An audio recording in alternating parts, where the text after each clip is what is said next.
Hello students, आज हम EVS का चैप्टर 2 स्टार्ट करेंगे जिसका नाम है द ह्यूमन बॉडी, मानव का शरीर।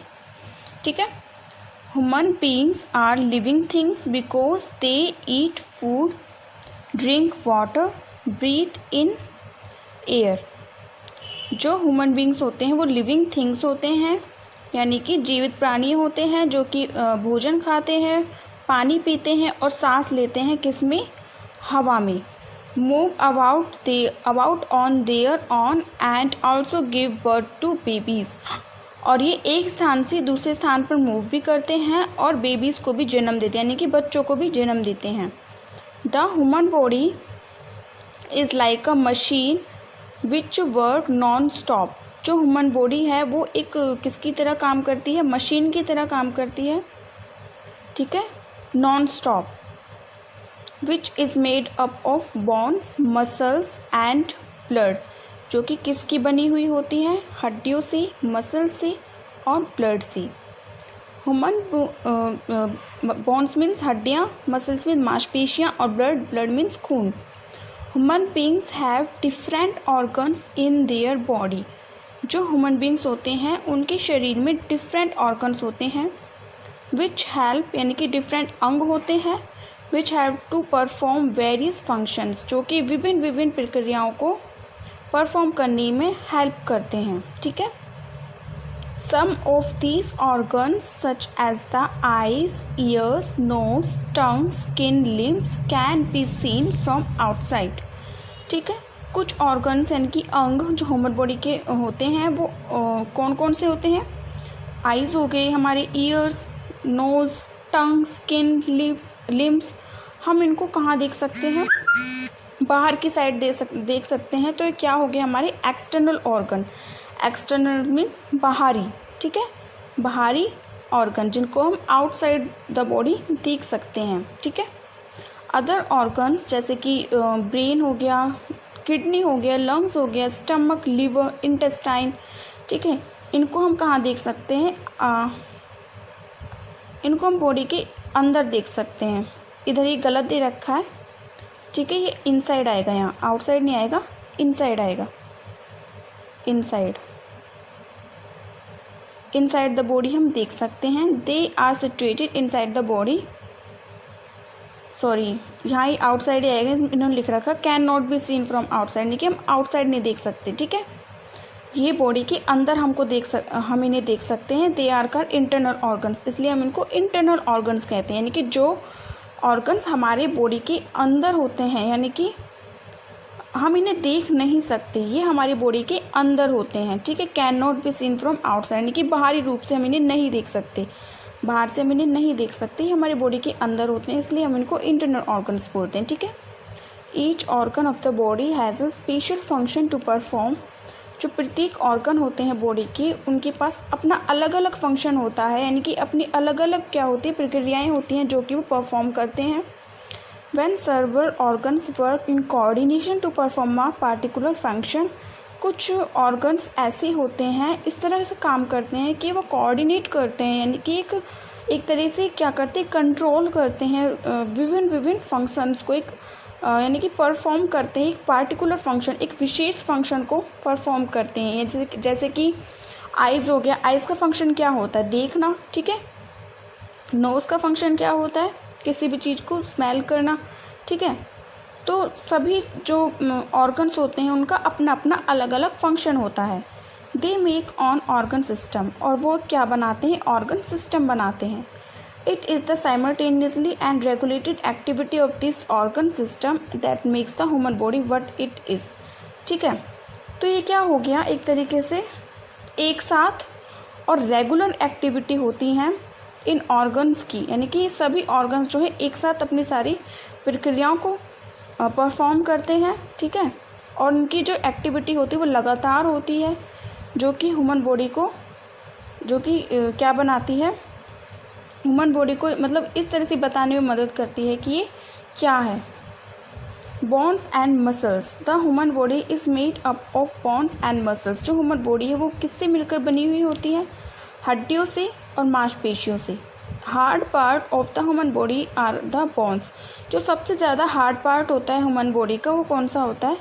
बोन्स होता है, ठीक है, हड्डियाँ होती हैं। और जो ह्यूमन बॉडी होती है वो 206 बोन्स होती हैं जो कि एक दूसरे से जॉइंट होती है और एक फ्रेमवर्क बनाती है, यानी कि एक तरीके शेप देती है हमारे शरीर को, जिसको हम स्केलेटन बोलते हैं। और 206 बोन्स हमारे शरीर में प्रेजेंट होते हैं, यानी कि 206 हड्डियाँ हमारे शरीर में होती हैं। ये आपको एक जीके का क्वेश्चन भी बन सकता है, ठीक है। जो स्केलेटन होता है वो क्या देता है? हमारी बॉडी को शेप देता है, सपोर्ट करता है हमारी बॉडी को किसी भी काम को करने के लिए। It protect the soft internal organ of the body. ये हमारे जो बॉडी के सॉफ्ट इंटरनल ऑर्गन्स होते हैं उनको प्रोटेक्ट करता है। कौन? स्केलेटन। और सॉफ्ट इंटरनल ऑर्गन्स हमारी बॉडी के कौन से होते हैं? जैसे कि मसल्स हो गए, ठीक है। ये एक दूसरे से जॉइन होते हैं और they help the bones to move. और ये हड्डियों में की मदद करती है, यानी कि ये हड्डियाँ जो होती हैं मदद करती हैं ह्यूमन बींग्स की मूव करने में। हेलो स्टूडेंट्स, हमने द ह्यूमन बॉडी का एक पेज कर लिया था, यानी कि पेज नंबर 9 हमने कंप्लीट कर लिया। अब हम पेज नंबर 10 स्टार्ट करते हैं। तो ये कहाँ से? हमारा द स्टमक, यानी कि हमारा पेट। When we put the food in our mouth our teeth have to chew the food, ठीक है। यानी कि जब हम किसी भी फूड को अपने माउथ में लेते हैं तो हमारे माउथ में क्या प्रेजेंट होते हैं? टीथ प्रेजेंट होते हैं जो कि फूड को छोटे छोटे उसमें कट करते हैं, यानी कि उसको फूड को चबाने में मदद करते हैं।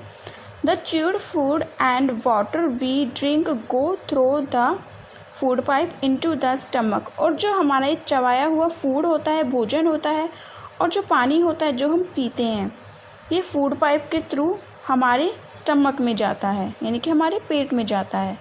The stomach is a muscular bag, यानी कि जो हमारा पेट होता है वो उसका स्ट्रक्चर कैसा होता है? एक तरीके से मस्कुलर बैग लाइक स्ट्रक्चर होता है। Due to contraction and relaxation of the stomach muscles, यानी कि कॉन्ट्रैक्शन मीन्स किसी चीज़ का सिकुड़ना हम कॉन्ट्रैक्शन को बोल सकते हैं, ठीक है।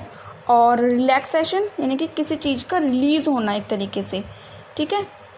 जैसे कि आप एक स्प्रिंग देखते हो, ठीक है। स्प्रिंग जो होती है हम उसको जब इस तरह से प्रेस करते हैं तो कॉन्ट्रैक्ट हो जाती है, उसको छोड़ देते तो एकदम से रिलीज़ हो जाती है, ठीक है। तो इस तरह से रिलैक्सेशन हो गया। Of the stomach muscles, stomach muscles का होता है, यानी कि जब कोई भी फूड हमारे स्टमक में आता है, ठीक है, तो क्या होता है? जो हमारा पेट होता है पहले तो उसका कॉन्ट्रैक्शन होता है, ठीक है, और फिर बाद में उसका क्या हो जाता है? रिलैक्सेशन होता है। The food breaks into small pieces, further small pieces. और जो फूड होता है वो फिर से छोटे छोटे पीसेस में ब्रेक हो जाता है। The inner layer of the stomach release digestive juices. जो इनर लेयर होती है स्टमक की वो डाइजेस्टिव जूसेस को रिलीज़ करती है। These juices help in the digestion of the food. और ये जूसेस होते हैं फूड के डाइजेशन में मदद करते हैं। The stomach churns the food and it turn into a creamy paste. जो स्टमक होता है चर्न्स यानी कि फूड को क्या कर देता है? एक तरह से उनकी बिल्कुल छोटे छोटे पीसेस में उनको पीस देता है, यानी कि बिल्कुल मिक्सचर सा उनका बन जाता है। और वो किस में टर्न हो जाते हैं, किस में बदल जाते हैं? क्रीमी पेस्ट में। अब स्टमक के बाद हमारा क्या आता है? Small intestine. जो स्मॉल इंटेस्टाइन होता है वो पार्शियली डाइजेस्टिव फूड होता है जो कि मूव करता है, यानी कि जो पार्शियली डाइजेस्टिव फूड होता है वो मूव करता है स्मॉल इंटेस्टाइन में। पार्शियली डाइजेस्टेड फूड मीन्स जो फूड हमारा आधा डाइजेस्ट हुआ है, आधा पचा है, वो किस में मूव करता है? स्मॉल इंटेस्टाइन में। जो स्मॉल इंटेस्टाइन होती है वो बहुत ज़्यादा लंबी कॉइल ट्यूब होती है, 6 मीटर एक इसकी लंबाई होती है, ठीक है। तो ये चीज़ आपको ध्यान रखने वाली कि स्मॉल इंटेस्टाइन की लंबाई कितनी होती है? 6 मीटर लॉन्ग होती है, यानी कि जितनी ह्यूमन बॉडी होती है उससे भी ज़्यादा ये लंबी होती है। तो आप और जो लॉन्ग इंटेस्टाइन है वो लार्ज इंटेस्टाइन है सॉरी, वो इससे भी ज़्यादा लंबी होती है। तो आपके मन में एक क्वेश्चन खड़ा होगा कि इतनी ज़्यादा लंबी इंटेस्टाइन हमारे पेट में आती कैसे है, ठीक है। तो कैसे आती है? लिखा है ना लॉन्ग कॉइल ट्यूब, यानी कि कॉइल्ड हो जाती है, इस तरह से लिपट जाती है, जिसकी वजह से हमारे स्टमक में ईजिली आ जाए, ठीक है।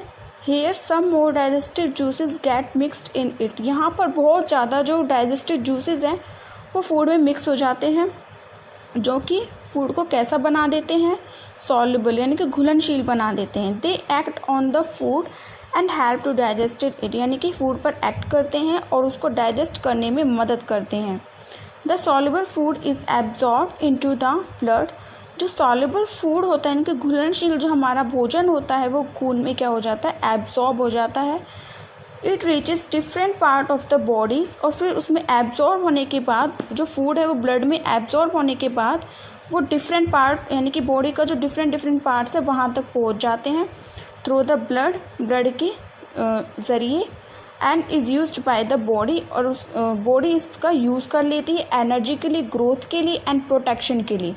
ठीक है, यानी कि जो फूड हम लेते हैं वो सॉल्युबल होके हमारा जो ब्लड है, ह्यूमन बींग्स का जो ब्लड है उसमें मिक्स हो जाता है।